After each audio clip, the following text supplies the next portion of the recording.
Adão e Eva, no Jardim do Éden. Os patriarcas Abraão, Isaque e Jacó. E Moisés. Alguns dos personagens mais conhecidos do Antigo Testamento. Mas suas histórias são verdadeiras ou apenas mitos? Quanto mais longe formos nos textos bíblicos, mais difícil é encontrar material histórico neles. Como o livro de Gênesis é uma compilação de mitos e de histórias da criação, encontrar uma base histórica nele é muito difícil. Acompanhe arqueólogos examinando a Bíblia para determinar o que é fato ou ficção. E descubra se Moisés realmente escreveu a Bíblia hebraica. Na mesma hora, eu vi letras muito claras e distintas. Esta é ancestral da escrita hebraica. Há evidências que comprovam o êxodo do povo escolhido do Egito ou foi apenas um pequeno grupo de cananeus que decidiu se libertar. Conheça artefatos que ajudam a datar eventos bíblicos e descubra, de acordo com arqueólogos, o que são as muralhas derrubadas por Josué.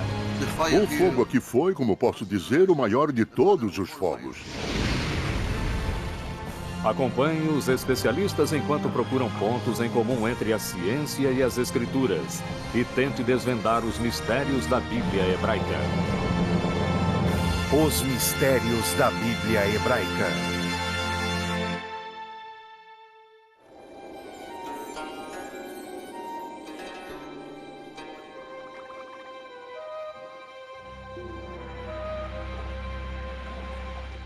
Em 1896, próximo às margens do Nilo, no sul do Egito, o arqueólogo britânico Flinders Petrie conduziu uma escavação em Tebas, a antiga cidade dos mortos.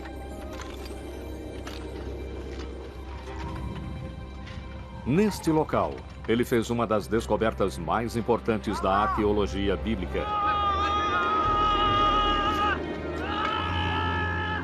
Sob as areias, surge a extremidade de um monumento real, gravado em pedra.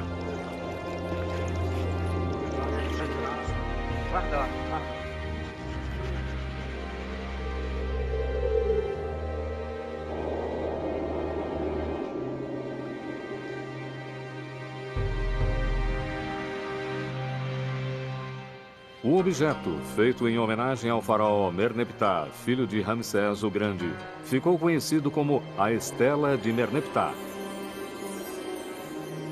E atualmente encontra-se no Museu do Cairo. Esta estela é o que os egípcios chamavam de Estela do Triunfo, da Vitória, celebrando a vitória sobre povos estrangeiros. As inscrições em hieróglifos celebram o triunfo de Merneptah sobre a Líbia, seu inimigo a oeste. Mas quase como um adendo, a conquista de povos a leste é citada em apenas 2 linhas. Está escrito: Asquelon foi conquistada, Gezer foi conquistada, Yanoã, no norte do Vale do Jordão, foi tomada. Israel foi destruído, sua semente não existe mais.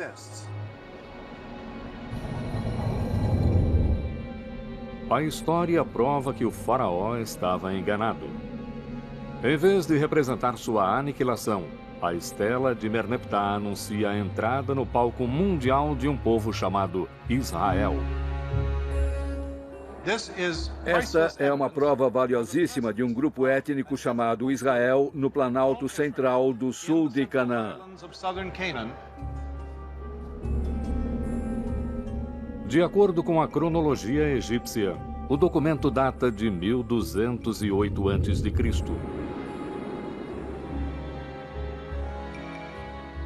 A Estela é uma prova convincente de que o povo israelita vivia em Canaã, na região que hoje inclui Israel e Palestina, há mais de 3.000 anos.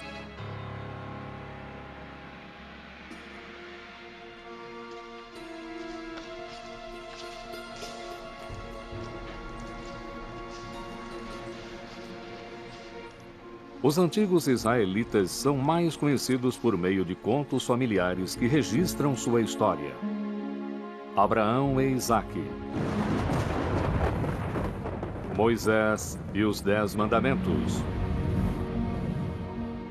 Davi e Golias,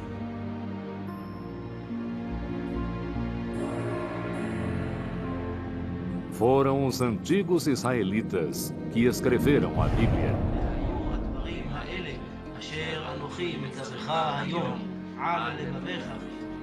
Através da Bíblia hebraica, as crenças dos antigos israelitas sobreviveram e se tornaram o judaísmo, uma das religiões mais praticadas e mais antigas do mundo.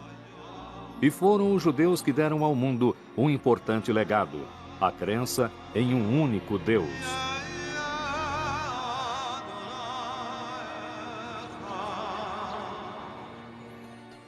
Esta crença se tornaria a fundação para duas outras importantes religiões monoteístas: o cristianismo e o islamismo.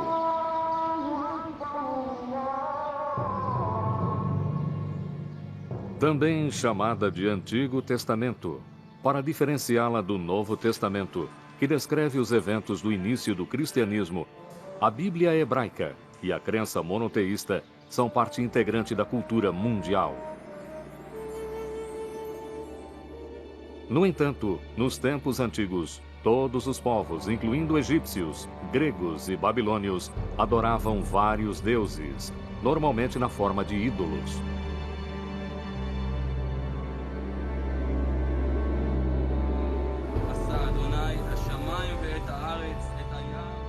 Como os israelitas, sozinhos entre os povos antigos, descobriram o conceito de um só Deus? Como tiveram a ideia que profundamente mudou o mundo? Agora, arqueólogos e historiadores apresentam uma nova teoria que promete revelar não só fatos históricos, mas um significado mais profundo que os autores da Bíblia pretendiam transmitir. Eles começam investigando a fundo a Terra e a Bíblia. Não podemos ignorar o texto bíblico, ainda mais se pudermos detectar a verdade por trás dessas histórias. E também existem os dados arqueológicos. O que acontece quando o texto e artefato apontam para a mesma direção? Nesse caso, teremos um terreno histórico muito firme.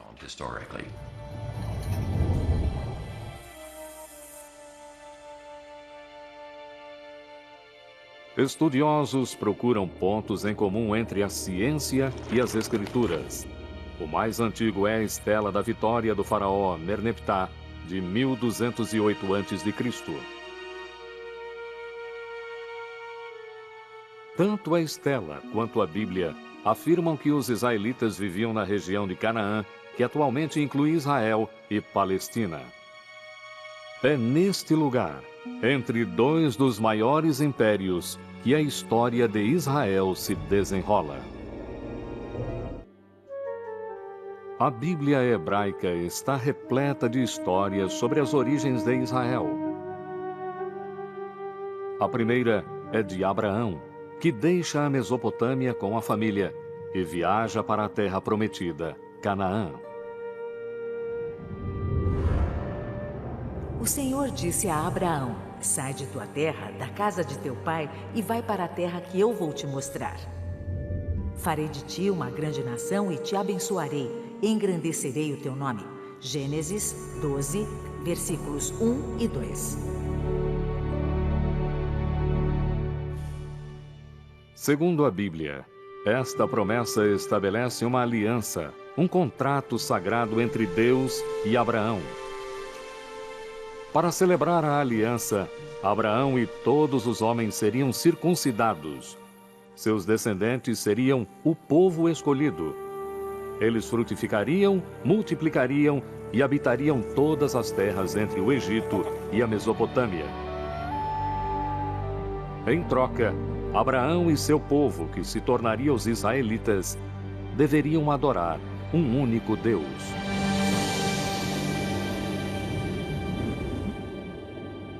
Essa é uma nova ideia, uma ideia que ninguém tinha tido antes. Deus, no nosso sentido, não existe antes de Abraão. É difícil compreender como essa ideia deve ter sido radical em um mundo dominado pelo politeísmo, com a adoração de vários deuses e ídolos. A narrativa de Abraão faz parte do primeiro livro da Bíblia, Gênesis, juntamente com Noé e o dilúvio, e Adão e Eva. Embora transmita uma mensagem poderosa, até hoje não há evidências arqueológicas ou textos fora da Bíblia que a corrobore. Quanto mais longe for no texto bíblico, mais difícil é encontrar material histórico nele. Os patriarcas remontam a Gênesis, que é em grande parte uma compilação de mitos e de histórias da criação. É muito difícil encontrar uma base histórica. Essa ausência de evidências históricas faz os estudiosos adotarem uma abordagem diferente ao lerem a narrativa bíblica. Eles olham além do conceito moderno de fato ou ficção, perguntando-se, para começar, por que a Bíblia foi escrita. O Senhor disse a Moisés: escreve estas palavras, pois baseado nelas faço aliança contigo e com Israel. Êxodo 34, versículo 27. A crença tradicional é de que Moisés escreveu os 5 primeiros livros da Bíblia. Gênesis, a história da criação. Êxodo, a libertação da escravidão para a terra prometida. Levítico, Números e Deuteronômio, leis de moralidade e costumes. Eles são lidos até hoje e juntos formam a Torá, também chamada de os 5 livros de Moisés. A crença de que Moisés escreveu pessoalmente os 5 primeiros livros da Bíblia não foi contestada até o século XVII. Algumas questões foram levantadas. Por exemplo, o fim do último livro, o livro de Deuteronômio, descreve a morte e sepultamento de Moisés. E alguns rabinos disseram: Moisés não poderia ter escrito essas palavras porque ele estava morto e sendo enterrado.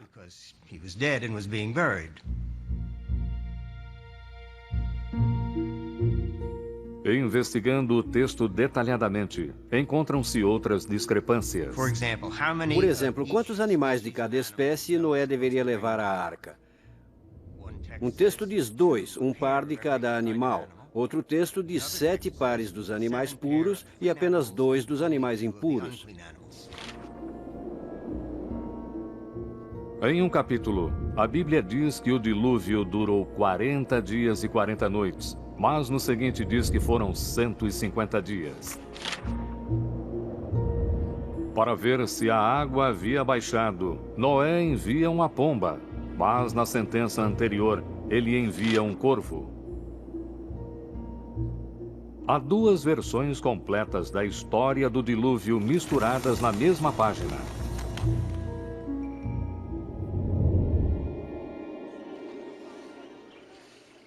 Várias outras discrepâncias semelhantes sugerem que a Bíblia teve mais de um escritor. Na verdade, nos 5 primeiros livros da Bíblia, estudiosos identificaram pelo menos 4 grupos diferentes de escribas, redigindo ao longo de centenas de anos. Esta teoria se chama hipótese documentária. É uma espécie de antologia que foi feita ao longo de vários séculos por pessoas diferentes que acrescentaram e subtraíram coisas.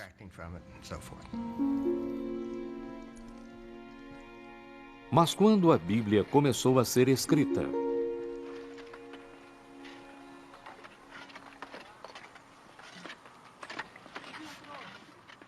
Tel Zayit é um pequeno sítio na fronteira sudoeste da antiga Israel que remonta aos tempos bíblicos. Ron Tapp vem escavando aqui desde 1999. Era o último dia daquela que teria sido uma temporada normal. Enquanto eu tirava algumas fotografias aéreas, um voluntário avisou ao seu supervisor que tinha encontrado umas marcas interessantes, possivelmente letras inscritas em uma pedra. Onde, aqui? Letras eram uma descoberta rara. Quando se aproximou para examinar as marcas, Ron teve a maior surpresa da vida. Quando me debrucei sobre a pedra, na mesma hora eu vi letras muito claras e distintas.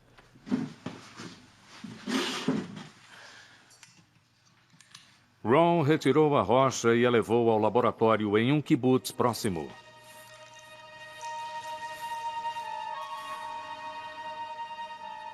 Somente então ele percebeu que era mais do que uma simples inscrição. Aleph, Bet, Gimel, Dalet. Percebi que a inscrição era um abecedário, ou seja, não uma narrativa, mas as letras do alfabeto semita escritas na ordem correta.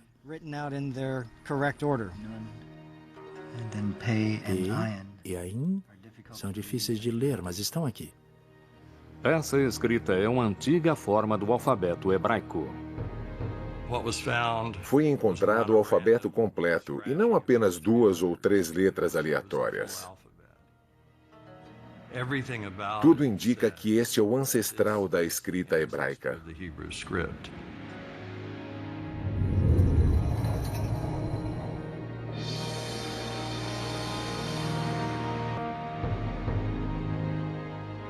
O abecedário de Tel Zait é o mais antigo alfabeto hebraico já descoberto. Ele data de 1000 a.C. Dessa forma, a Bíblia hebraica poderia ter começado a ser escrita nessa época.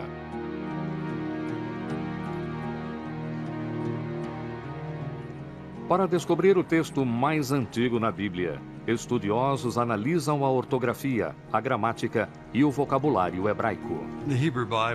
A Bíblia hebraica é uma coleção de textos escritos há mais de 1000 anos. E como qualquer outro idioma, o hebraico naturalmente mudou ao longo desse tempo.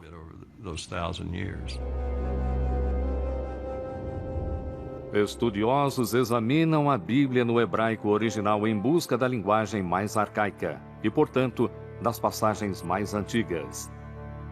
Eles as encontram em Êxodo, o segundo livro da Bíblia.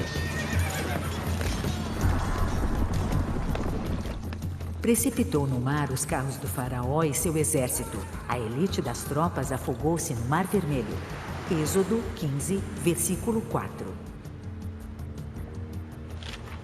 Esta passagem, conhecida como Canção do Mar, é o clímax do Êxodo. A história da escravidão dos israelitas no Egito e de como Moisés os conduziu à liberdade. Em toda a Bíblia, nenhum outro evento é citado mais vezes do que o Êxodo. Com o desenvolvimento da escrita hebraica, a Canção do Mar pode ter sido escrita por volta de 1000 a.C., época do alfabeto de Tapi. Mas ela provavelmente foi recitada na forma de poema muito antes do surgimento da escrita hebraica. Deve ter sido uma história contada na forma poética que podia ser recitada em volta de uma fogueira. Assim como nossos poemas são mais fáceis de lembrar do que textos em prosa, achamos que a poesia é passada de uma geração a outra muito antes de a história ser escrita. Se a poesia do Êxodo é tão antiga, é possível que o relato tenha fundamento histórico?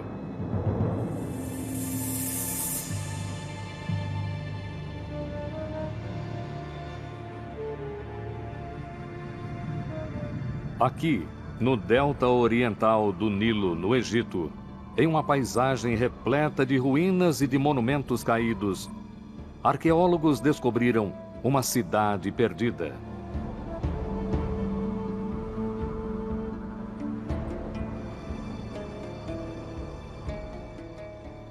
Escrito nos monumentos encontrados no local está o nome de Ramsés II, um dos mais poderosos governantes egípcios.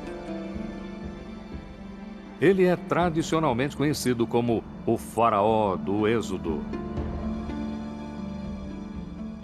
Antigos textos egípcios chamam a cidade de Pi-Ramsés ou Casa de Ramsés, um nome que ressoa com a história bíblica do Êxodo.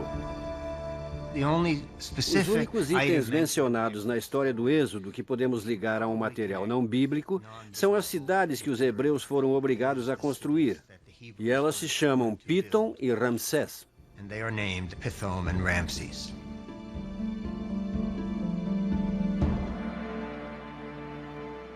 Historiadores concordam que a cidade bíblica de Ramsés é a antiga cidade egípcia Pi-Ramsés. Suas ruínas encontram-se na atual Tanis. Os egiptólogos identificaram Pi-Ramsés, a cidade de Ramsés, como sendo Tanis, porque aqui existe uma abundância de monumentos a Ramsés. Essa convergência entre a arqueologia e a Bíblia fornece uma data aproximada para o Êxodo. Ele não pode ter acontecido antes de Ramsés se tornar rei por volta de 1275 a.C. e não pode ter acontecido após 1208 a.C., quando a estela do faraó Merneptah, filho de Ramsés II, localiza os israelitas em Canaã. A Bíblia afirma que os israelitas deixaram o Egito em massa. 600 mil homens e suas famílias, e em seguida caminharam no deserto por 40 anos. Mesmo supondo que a Bíblia exagera, em 100 anos de buscas, arqueólogos ainda não encontraram evidências de uma migração que possa ser relacionada ao Êxodo. Nenhum sítio arqueológico nos forneceu qualquer informação sobre a rota percorrida no deserto. O êxodo não é comprovado em lugar algum.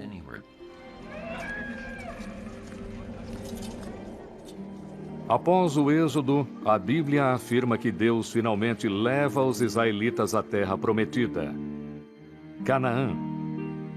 A arqueologia e fontes externas à Bíblia revelam que Canaã era composta de cidades-estado fortificadas, cada uma delas com o próprio rei, todos servindo ao Egito e seu faraó. Os cananeus, povo do Oriente Próximo que prosperava há milhares de anos, adoravam vários deuses na forma de ídolos. A Bíblia descreve como um novo líder, Josué, conduz os israelitas a Canaã em uma campanha militar relâmpago. O povo inteiro lançou, então, o grito de guerra enquanto ressoavam as trombetas. Logo que o povo, ao ouvir a trombeta, deu seu grito, desabaram de repente as muralhas. Josué 6, versículo 20.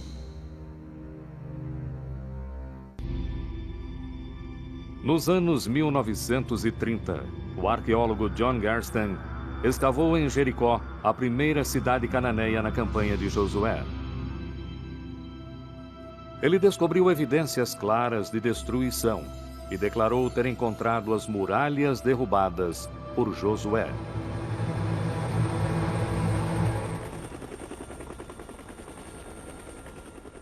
E em Hazor, que a Bíblia descreve como a maior de todas as cidades cananeias, há mais evidências de destruição.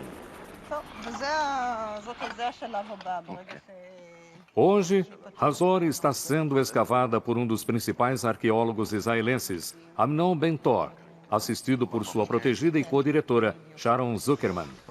Estou caminhando por uma passagem entre dois dos cômodos do Palácio do Rei de Hazor. É possível ver sinais de destruição por toda parte. Podemos ver as rochas escuras aqui e vemos que elas partiram em milhões de pedaços. É preciso um calor muito intenso para causar um dano desses. O fogo aqui foi, como posso dizer, o maior de todos os fogos.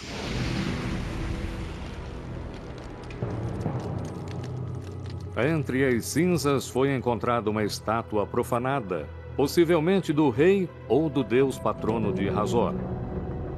A cabeça e as mãos foram cortadas, aparentemente pelos conquistadores da cidade. O fogo marcou o fim de Hazor. Primeira pergunta: quem fez isso? Quem estava por perto? Quem é candidato? Em primeiro lugar, os egípcios. Eles não fazem qualquer referência a Hazor. Nas inscrições da época não encontramos Hazor. Outra cidade-estado cananeia poderia ter feito isso? Talvez. Mas quem era forte o bastante para isso? Quem sobra? Os israelitas são os únicos que dizem ter feito. Assim, eles devem ser considerados culpados pela destruição de Hazor até que provem o contrário.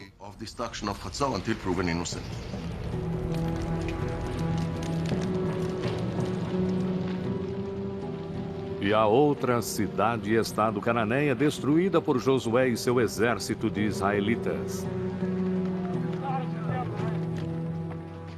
Ela se chama Ai e foi descoberta no atual território palestino da Cisjordânia. Aqui o arqueólogo Hani Nur Eldin e sua equipe estão encontrando evidências de uma rica cultura cananeia. Primeiro surgiu a aldeia, que tornou-se uma cidade, e foi feita uma fortificação cercando o local.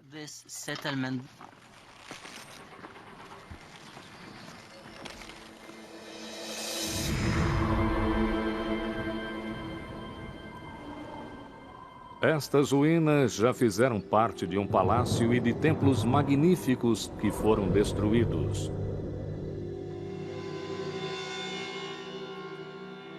Mas ao datarem a destruição, os arqueólogos descobriram que ela aconteceu cerca de 2.200 anos antes de Cristo.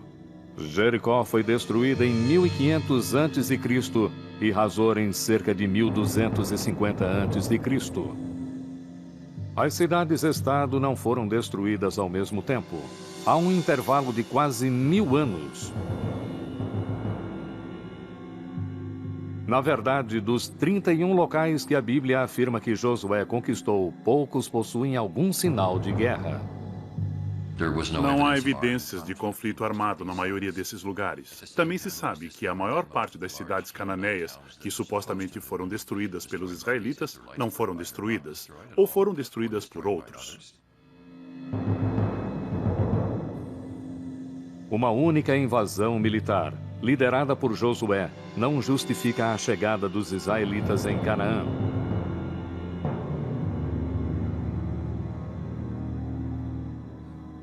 No entanto, a destruição de Hazor coincide com a época em que a estela de Merneptah localiza os israelitas em Canaã.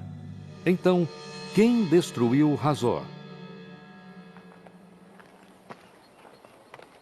Amnon Ben-Tor acredita que os israelitas destruíram a cidade. Mas sua co-diretora Sharon Zuckerman tem outra opinião. A última destruição consistiu na mutilação de estátuas de reis e deuses. Não há quaisquer sinais de guerra ou de qualquer tipo de conflito.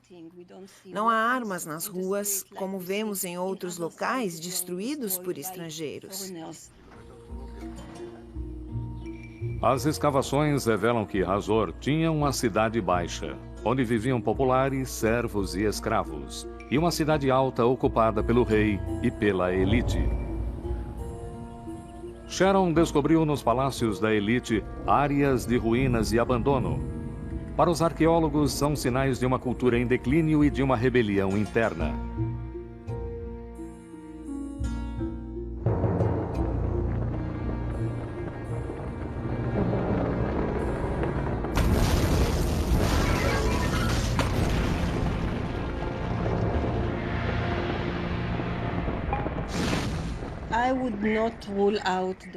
Eu não descarto a possibilidade de uma revolta interna de cananeus que se revoltaram contra a elite que governava a cidade.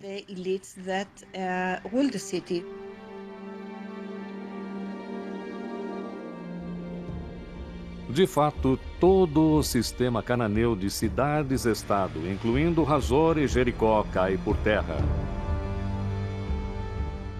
A arqueologia e textos antigos comprovam que isso se deve a um longo período de declínio e de revoltas que se espalhou pelas regiões da Mesopotâmia, do Mar Egeu e do Império Egípcio por volta de 1200 a.C.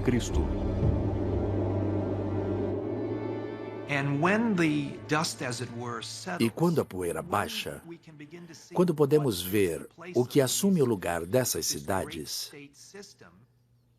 encontramos vários novos povos se destacando nesse vazio criado pela dissolução do sistema de Estado.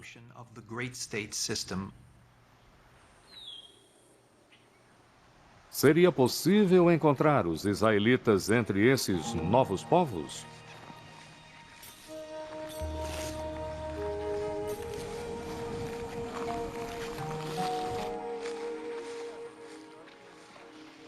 Nos anos 1970, arqueólogos iniciaram um levantamento em toda a região central de Canaã, onde atualmente está localizado o território palestino da Cisjordânia. Eu lecionava na época e levávamos os alunos 2 vezes por semana ao Planalto. E a cada dia cobríamos entre 2 e 3 quilômetros quadrados. É um processo bem lento para cobrir toda a área.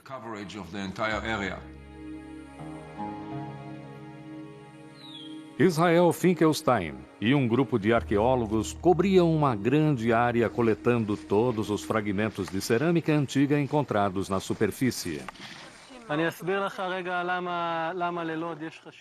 Ao longo de 7 anos, ele cobriu quase 1000 quilômetros quadrados, classificando a cerâmica e localizando os achados em um mapa. No início, os pontos no mapa não representavam nada para mim, mas aos poucos comecei a notar algumas coisas.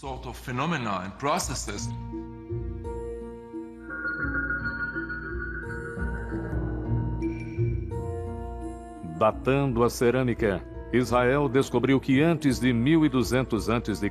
havia aproximadamente 25 assentamentos.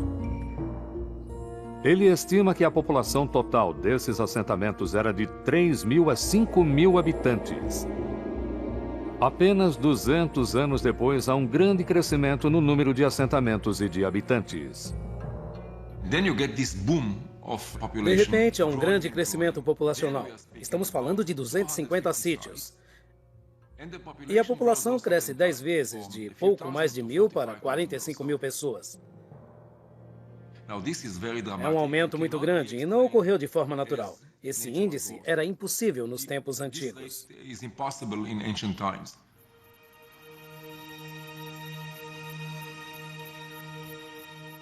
Se o crescimento não foi natural, talvez sejam pessoas que dispersaram após o colapso das grandes cidades-estado.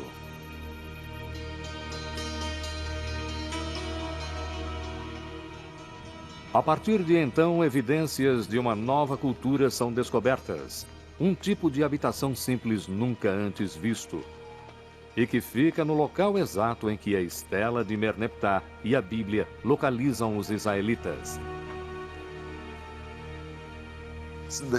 Os locais onde existem essas habitações no país são onde os israelitas viviam. São chamadas de casas israelitas ou casas do tipo israelitas. As pessoas que habitavam esses vilarejos viviam numa sociedade mais ou menos igualitária, porque não há grandes instalações arquitetônicas. Se observarmos os achados, eles são relativamente pobres. A cerâmica é bem simples. Não quero ofender os primeiros israelitas, mas há pouquíssima arte.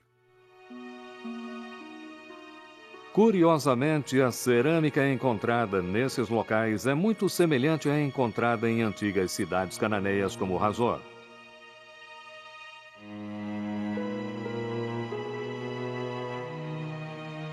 Na verdade, a casa israelita é praticamente a única coisa diferente.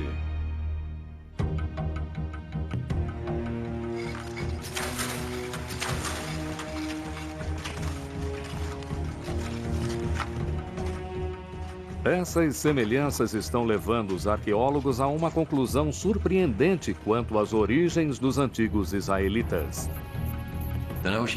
A ideia é de que grande parte dos primeiros israelitas não eram cananeus. Os israelitas sempre estiveram na terra de Israel. Eles eram nativos, mas pertenciam a um grupo diferente, eram basicamente os desprovidos. Assim, trata-se de um movimento de pessoas, não uma invasão de hordas armadas vinda de fora, e sim de uma revolução social e econômica.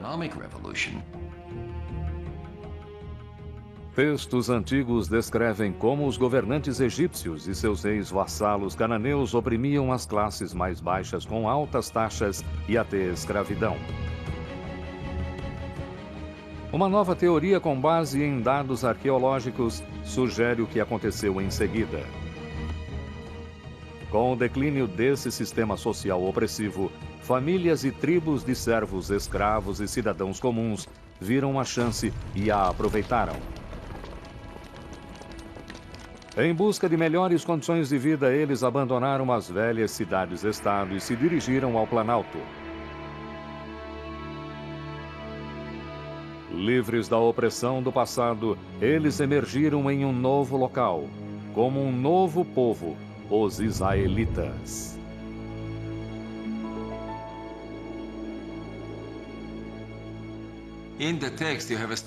No texto, os israelitas vêm de fora. Cercam as cidades cananeias, destroem as cidades e se tornam uma nação na terra de Canaã.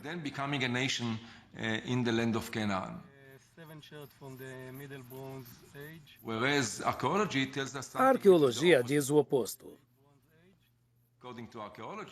Segundo a arqueologia, o surgimento de Israel é resultado do colapso da sociedade cananeia.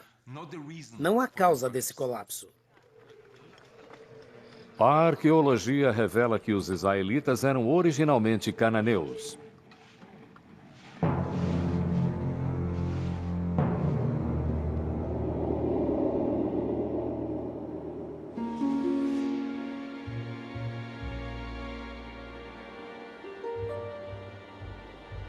Então, por que a Bíblia retrata os israelitas como forasteiros em Canaã?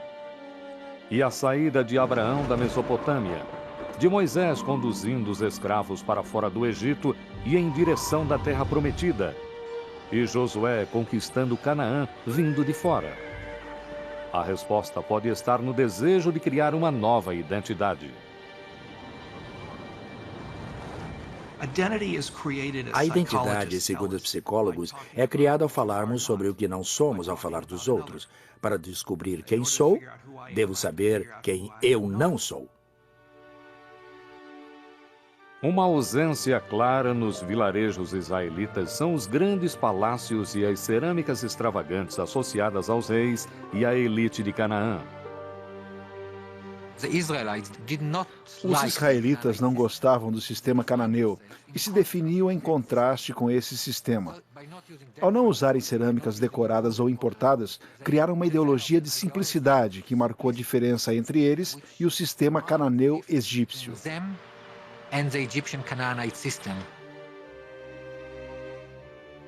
Se os israelitas queriam se dissociar do passado cananeu, que melhor forma haveria do que criar uma história em que os destruía?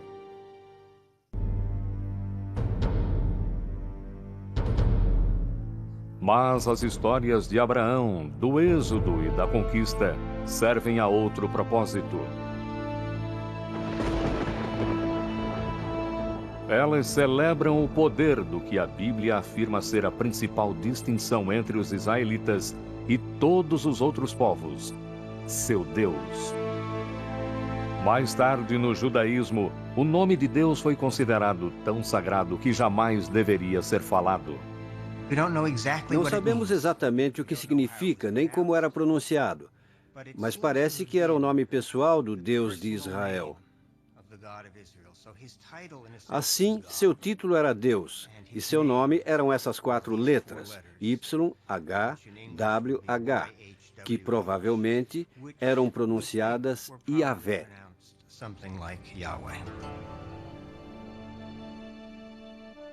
Mas esse nome aparece somente na Bíblia hebraica. Não é citado em textos ou histórias cananeias. Então, onde os israelitas acharam seu Deus?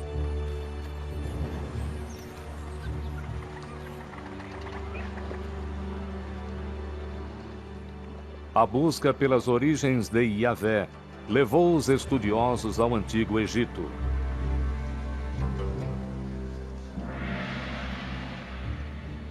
Aqui, na cidade real de Karnak, por mais de 1000 anos, faraós celebraram seu poder com estátuas, obeliscos e murais nas paredes dos templos.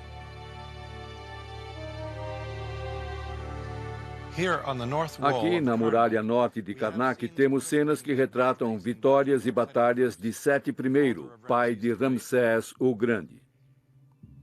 Seti celebra uma de suas maiores vitórias sobre os Chassos.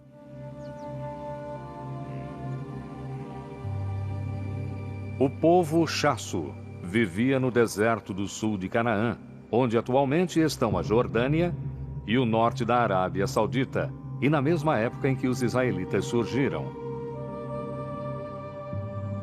Segundo textos egípcios, um dos lugares onde viviam chamava-se YHW, que provavelmente pronunciava-se Yahu, o nome de seu deus patrono. O termo Yahu é bem semelhante a Yahvé, nome do deus israelita.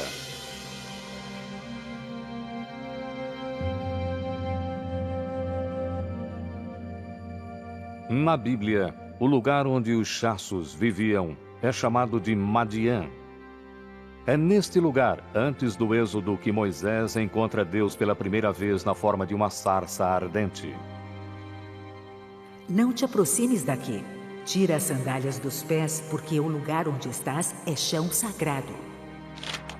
Deus disse ainda a Moisés: assim dirás aos israelitas: Yahvé, o Deus de vossos pais, enviou-me a vós. Este é o meu nome para sempre, e assim serei lembrado de geração em geração. Êxodo 3, versículos 5 e 15. Assim, temos em fontes egípcias um nome parecido com o Yahvé, nas proximidades de Madian. Moisés está em Madian, uma deidade surge para ele e se identifica como Yahvé.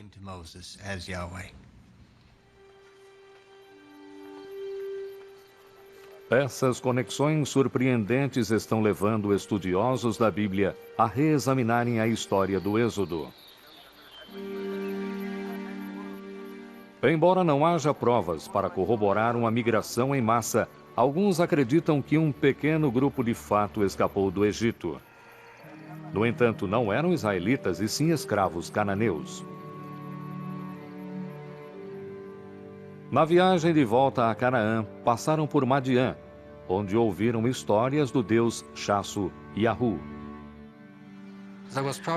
Foi um grupo de pessoas que fugiu do Egito e teve uma experiência divina. Era um grupo pequeno em termos demográficos, mas importante ideologicamente.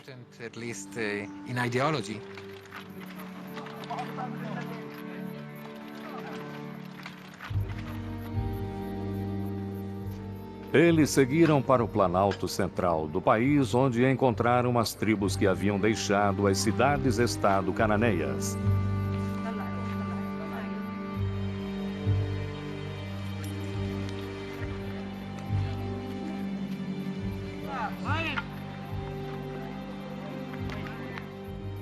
Suas histórias de libertação ressoaram nesta nova sociedade igualitária. Os ex-escravos atribuíam sua liberdade ao Deus que haviam conhecido em Madian e que passaram a chamar de Yahvé. Eles espalharam a ideia de um Deus que representava liberdade. Liberdade para as pessoas ficarem com os frutos do próprio trabalho. Era uma mensagem tão forte que uniu as pessoas e lhes deu uma nova identidade. A identidade dos israelitas. Eles eram uma combinação de cananeus libertados, escravos fugitivos e até de nômades que se estabeleciam.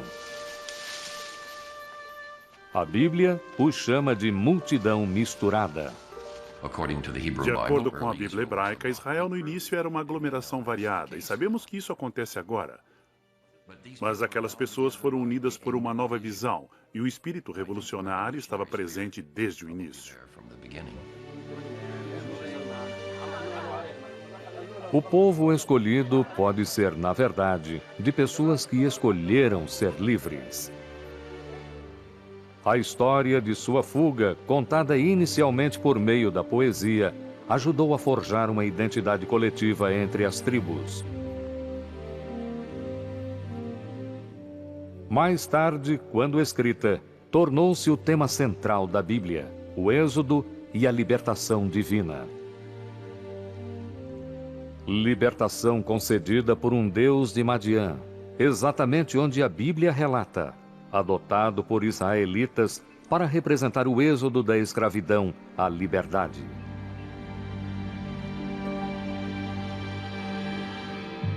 Então, foi esse o nascimento do monoteísmo? A ideia comum do que diferenciava os antigos israelitas de seus vizinhos era o fato de que os vizinhos adoravam vários deuses e deusas, e os israelitas somente um Deus verdadeiro. Mas não é esse o caso. Esta estatueta de touro, que representa El, o deus-chefe das deidades cananeias, é um dos milhares de ídolos encontrados em sítios israelitas. Os israelitas muitas vezes adoravam outros deuses. Não deviam fazer isso, mas faziam. Assim, no aspecto prático, muitos israelitas não eram monoteístas.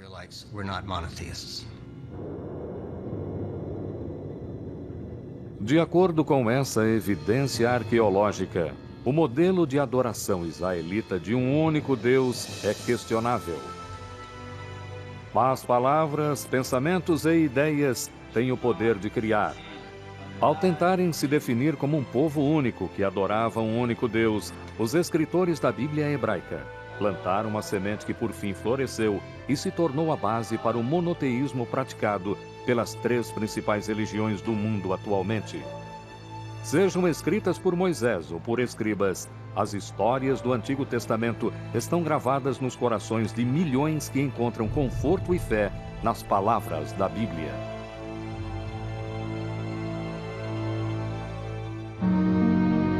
Versão Marshmallow São Paulo.